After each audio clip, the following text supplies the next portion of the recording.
could be a very different team that you put out this week, given you've got players back after suspension. Anticipating a different side? There'll be some difference, yeah. Danny Maguire will be back and Jamie Jones will be back, yeah. And how are we looking injury-wise? Jimmy Kainost will be available in the next couple of weeks. The anomaly with him is that he'll come back healthy and healed, but he hasn't caught or passed the ball or done anything with his hand for the last 12 weeks. So we've got to consider what we do with him in terms of return to play. And we've got some really important games coming in. We enter the Super 8 soon, and the Challenge Cup. So we've got some considerations for him. Rob Burrow had an operation to take the plate out of his shoulder, which has been a huge success instantly. He's felt a hell of a lot better with that. But he had 6 screws in his shoulder, in his collarbone, which were well into his bone. So the process for him is that they're just going to wait for those holes in his bone to heal. And once that is it, we can crack on. But at this stage, he's going great.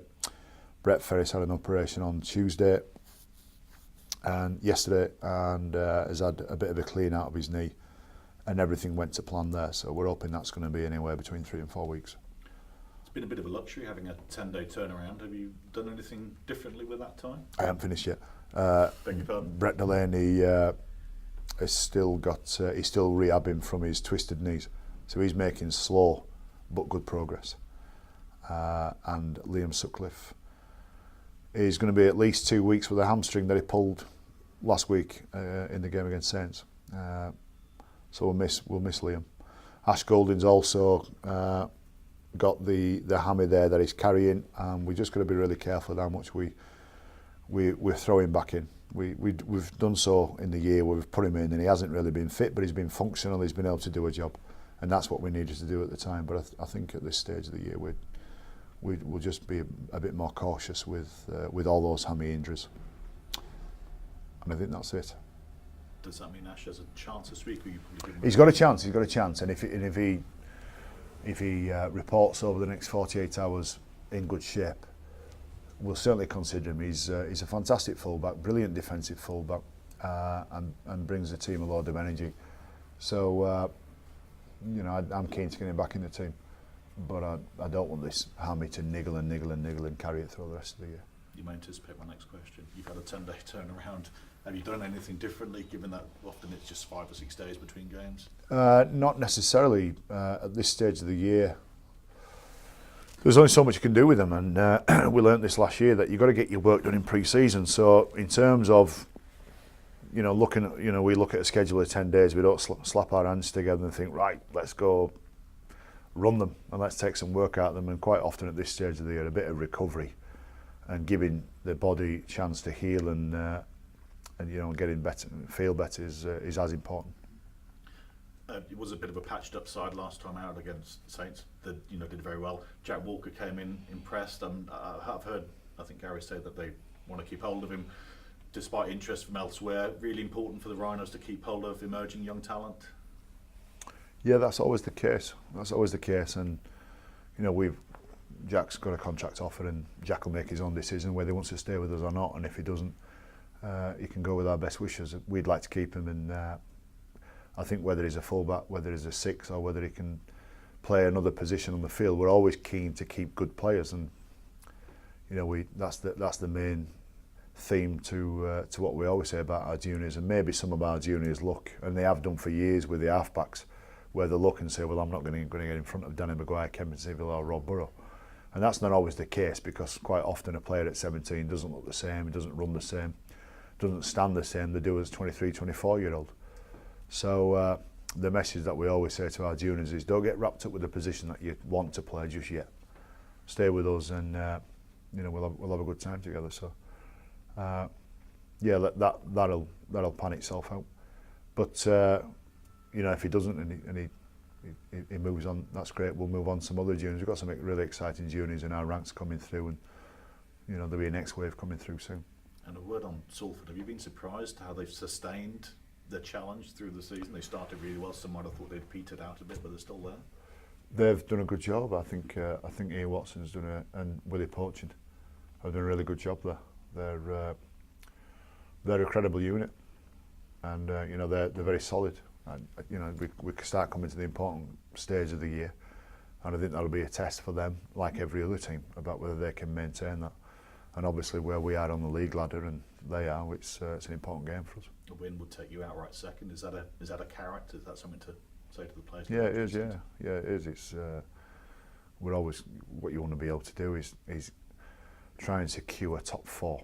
And everybody's talking about top 8 before the breakaway, but the next target for us is top 4, and you want to get as many wins under your belt. So we don't want to be involved in a real fight in round 30 to secure top 4, which bizarrely we did a couple of years ago. We were trying to get top 4 or top spot.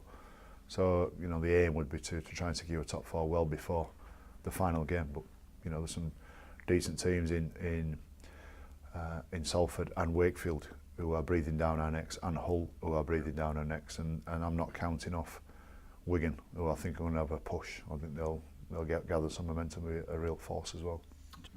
Brian, it's a huge month ahead, isn't it? Obviously, the final 3 games of the regular season that will determine where you're playing at home or away in the Super 8s, and the semi-final as well. The season really is kicking into gear now. Yeah, it starts to get exciting. We start to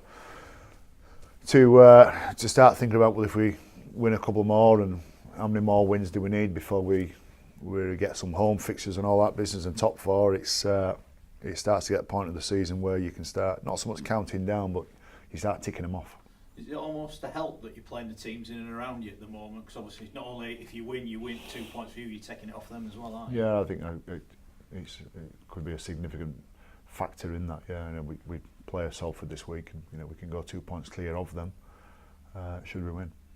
Talked about Jack Walker earlier. How was his form? How would you assess his form and his performance of the night? In the 3 games he's played, he's been standout. He's been eye-catching. That's not to say his game hasn't been error-free, and I think there was a couple of defensive frailties there against Saints, like there was against Huddersfield, and I'm cool with that. He's 17 now, just ready to turn 18. So, I've got no real major criticism of him in that regard. But you just know week in, week out, a young man like that, I wouldn't do it to him. I wouldn't throw him in, week out. And he's taken Ashton Goulding a number of years to hone that defensive toughness, some of that robustness that you need defensively to come up with those try savers that you've got to come up with. Saints scored 2 tries, one with a Louis McCarthy offload and one with an Alex Walmsley dummy half barge, and that's what your fullback does. They save those tries. And again, I don't want to sound critical of Jack, but they're the things we do when you've got some young fellas in. Offensively, he's a firecracker, isn't he? He catches the eye, and he's certainly got some confidence about him. And as a fullback, you've got to be a confident fella. So there's some worth in him. Does that maybe allow Ashton an extra week if you like his performance, so you don't need to push him maybe as hard as you might have done later in the year? Strategically, you can think like that, but Ashton Goulding is looking at me saying, "You're going to pick me this week, coach, are you? You're going to pick me this week, coach?" And I like it. I like the fact that Ashton, I think after Jack played against maybe Doncaster, I think it was, in the Challenge Cup, Ash Goulding, he's got bags of humility, and said, "Look, I've got a credible contender here. I've got a bloke there who wants to take my shirt, and it's going to make me work harder." So, where Ash Goulding is on his career path is further on the track, obviously, than Jack, and has experienced a hell of a lot more than Jack. So, I do have a bit of a luxury this week that if we don't play Ash Goulding, Jack will play, and I'm sure he'll come up with a good performance again for us. We speak about confidence. Can I ask you about Tom Briscoe? He just looks a shadow of his former self, really. Are you concerned by him, or is he just going through one of those periods at the moment? No, I wouldn't agree with that. I don't. I think there's some moments there. It's hard playing for our club, isn't it? I see other wingers drop balls. I see other wingers don't come up with a catch, and not much gets said. And I'm always looking around thinking it's King of his birthday, so is anybody going to mention that one? Or are they always going to go on about Tom? So I don't see that. I think Tom's been in reasonable form. I'll concede he hasn't been in great form. But then, the numbers of all our outside backs are down from a couple of years ago, the stats that we're producing, which is something we're working on. So, wingers roles in a team are to create momentum and to try and create that play the ball win ultimately to get the team going forward. But at the same time, you don't have to be an expert to recognise this, that don't wingers enjoy the momentum that's been created by the team? And so I think he's probably scrutinised a little bit unfairly at times. But internally, I hold him accountable, and when he does drop those balls and when he doesn't come up with a catch, I hammer him. We coach him and we hold him well accountable. But he's up for the fight, Tom. He's good for it. You say he lacks confidence. I see a bloke who's got some determination about him and wants to finish on a high. Brilliant. Just about Salford, they attacking wise, watching at the weekend, they do offer quite a lot on attack. They throw the ball around. They're going to be a big challenge, aren't they? Yeah, they do. They use the ball and they sometimes go side to side with it, and they test out your structural defence and some of your honesty in defence. So I think they're pretty well oiled as a machine, and the question would be, if we can take that game into the upper echelons and make the game intense, to keep the ball in play. Whether they can maintain their level, maintain what they do with the ball. They kick the ball out a lot. They like the ball to go dead. They like the game to be a stop-start affair, which allows their high-energy offense, if you like, they can easier input that. Do you treat this all like a semi-final almost, and put them into places they don't want to go mentally as well as physically? Well, that's what it's like when you play for our club every week. Yeah, every game's a big game. Yeah. We want to put them into a. I don't think they've been playing any soft games at all. But when they play us, we'd like to take them into a part of the rugby league which hurts more than they have been hurting, which involves us being good at what we do as well. We talk a lot about new names being up there. Is this where your experience will really kick into gear in this closing months of the season, that the guys have been there before, they know what it takes to win these big games? Yeah, come and see me after the season. I can answer that better, whether we did or not. I think there's a few blokes in our team who have been round the traps. We've also got a few blokes in our team who are learning, and got a few blokes who have been round the traps but haven't been with our club for that long. So I think we've got a fair blend and a fair mix that we're trying to gel together and are gelling together. Over the course of the season, there's been some things that we need to improve upon. But the one thing I'm really confident about and I'm pleased with is how much fight our team's got for each other. We've been under some questions. We've been scrutinised this year, and massively so on one occasion. But then on other occasions, we've come up with some disappointing losses, and we've always had a reaction. I don't think we've lost 2 games on the bounce so far this year, which I think is a fair indicator of what we've got with each other. Learning to play with each other with the ball can take its time. Learning to defend with each other can take even longer, and that's something that I'm really pleased about. So I watch a group of blokes who pull trees up for each other and really care about the win and really care about the club. So I know it's a bit of a passionate answer that, but that's these things you've got to put in place. So heading into the most important part of the year, the most intense part of the year, you want to know that they're all on board with each other and they're all up for the fight, which we are. How definitive a week is this with 4 of the top 5 up against each other, not just for you guys, but for everybody at the top of the table? It's important, although I don't think I'd use the word definitive. I don't think we can still make, second spot should we lose against Salford. So I don't think there's a finality about this weekend, but it's certainly an important weekend. And we hear a lot of managers say that they don't really look at other results. They don't think about them at all. Are you like that, or will you be watching other games? Will you be sort of very much vested interest in what's going on elsewhere? We're all liars. So whatever I tell you, I'm lying. No, I don't, but I always get told anyway. I always get told. I've got a range of people who text me results. I don't need to look at the results. So in answer to your question, I probably do take an interest in other results. Yeah. Certainly towards the back end, we will do. I'll tell you, for the first 20 rounds, now I don't think any coach does.